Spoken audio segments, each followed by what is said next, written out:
Test ও one day series হারের পর টি-20 series দিয়েই ছন্দে ফিরল বাংলাদেশ। প্রথম ম্যাচ হারের পরও তুলে নিল ঐতিহাসিক সিরিজ জয়। ইনজুরিতে তারকা ক্রিকেটারদের অনুপস্থিতিতেও নিজেদের শক্তিমত্তারা জানান দিল লাল সবুজেরা। ব্যাটিং বোলিং দুই ডিপার্টমেন্টেই দেখালো কারিশমা। জিম্বাবুয়ের বিপক্ষে টাইগারদের সিরিজ জয় নিয়ে বাকিটা জানবো এই প্রতিবেদনে। সিরিজ নির্ধারণী তৃতীয় টি-20তে টস জিতে আগে ব্যাটিং এর সিদ্ধান্ত নেন জিম্বাবুয়ের অধিনায়ক সিকান্দার রাজা। চোটের কারণে এদিন টাইগার একাদশে ছিলেন না নাহিদ রানা ও নুরুল হাসান সোহান। তাদের জায়গায় সুযোগ পান আব্দুল গফফার সাকলাইন ও মোসাদ্দেক হোসেন সৈকত। বল হাতে এদিন প্রথম ওভারেই উইকেট তুলে নেওয়ার সুযোগ পায় বাংলাদেশ, তবে সেই সুযোগ কাজে লাগাতে পারেনি। প্রথম ওভারেই সুন্দর রানে জীবন পান ব্রায়ান বেনেট। শর্ট কাভারে সহজ ক্যাচ ফেলে দেন তানজিদ হাসান তামিম। এরপর দ্বিতীয় ওভারে মারুমানিকে ফিরিয়ে প্রথম উইকেট তুলে নেন শেখ মেহেদী। পাওয়ার প্লের শুরুতে চাপে পড়ল বেনেটের ব্যাটে ভর করে ম্যাচে ফিরতে শুরু করে জিম্বাবুয়ে। মেহেদীর এক ওভারে 3টি 4 মেরে রান তোলার গতি বাড়ান এই ব্যাটার। ডিয়ন মায়ার্সকে সাথে নিয়ে দ্বিতীয় উইকেটে গড়েন দারুণ এক জুটি। 6 ওভার শেষে জিম্বাবুয়ের সংগ্রহ দাঁড়ায় 1 উইকেটে 40 রান। পাওয়ার প্লের পর আব্দুল গফফার সাকলাইন নিজের প্রথম 2 ওভারে ছন্দ খুঁজে পাননি। 2 ওভারে 22 রান খরচ করেন এই বোলার, তবে অন্য প্রান্তে রিশাদ হোসেন ছিলেন মিতব্যয়ী। 10 ওভার শেষে জিম্বাবুয়ের সংগ্রহ দাঁড়ায় 1 উইকেটে 69 রান।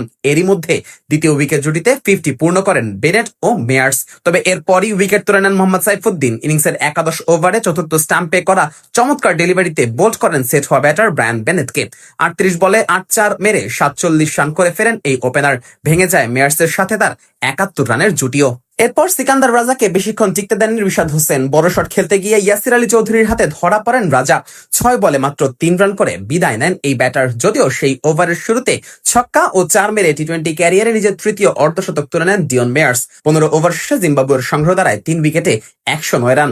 ইনিংসের শেষ দিকে নিজের প্রথম 3 ওভারে সাদামাটা বোলিং করা আব্দুল গফফার সাকলাইন দারুণভাবে ঘুরে দাঁড়ান। শেষ ওভারে একের পর এক কার্যকর স্লোয়ার বল করে মাত্র 2 রান দেন এই বোলার। সাথে বিদায় করেন 7 বলে 7 রান করা রায়ান বার্লকে। স্লোয়ার বলে টাইমিং করতে না পেরে ক্যাচ তুলে দেন বার্ল, যেটা সহজেই তালুবন্দী করেন অধিনায়ক তাওহিদ হৃদয়। 19তম ওভারে সে আবার উইকেট তুলে নেন মোহাম্মদ সাইফুদ্দিন। একটি ছক্কার হজমের পরও সেই ওভারে তুলে নেন একটি উইকেট। গোল্ডেন ডাকের তেতো স্বাদ নিয়ে বিদায় করেন ক্লাইভ বাদানদেকে। তার আগের বলে 2 রান নিতে গিয়ে রান আউটে কাটা পড়েন ব্রাড ইভানসো। শেষ ওভারে মাত্র 5 রান তোলা জিম্বাবুয়ের ইনিংসের সমাপ্তি ঘটে 143 রানে। টাইগারদের হয়ে সর্বোচ্চ 2টি উইকেট তুলে নেন সাইফুদ্দিন। 144 রানের টার্গেটে ব্যাট করতে নেমে প্রথম ওভারেই অবশ্য ধাক্কা খায় বাংলাদেশ। এনগারাবার বলে মোজারাবানির হাতে ক্যাচ দিয়ে বিদায় নেন সাইফ হাসান। এরপর দলের হাল ধরেন তামিম ও ইমন। দুজনে অবশ্য শুরুতে খেলছিলেন কিছুটা ধীর গতিতে, তবে এরপরই হাত খুলে খেলতে থাকেন দুই ব্যাটারি। 8ম ওভারে 14 রান নিলে দলীয় অর্ধশতকে পৌঁছায় বাংলাদেশ। তবে পরের ওভারেই ফিরে যান ইমন। 22 বলে 24 রান করে বিদায় নেন এই ব্যাটার।